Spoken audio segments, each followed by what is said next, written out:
اللهم أهل علينا شهر رمضان بالأمن والإيمان والسلامة والإسلام والتوفيق لما تحب وترضى يا ذا الجلال والإكرام.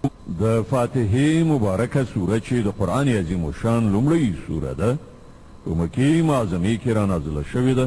اووه مبارک آیاتونه لري. تلاوت او پښتو ترجمه یې له لومړي آیت څخه اورئ. بسم الله الرحمن الرحیم.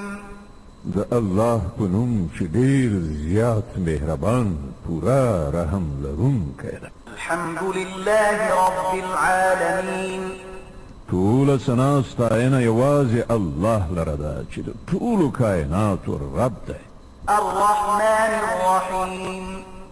ډېر زیات مهربان پوره رحم لرونکی دی. مالک یوم الدین.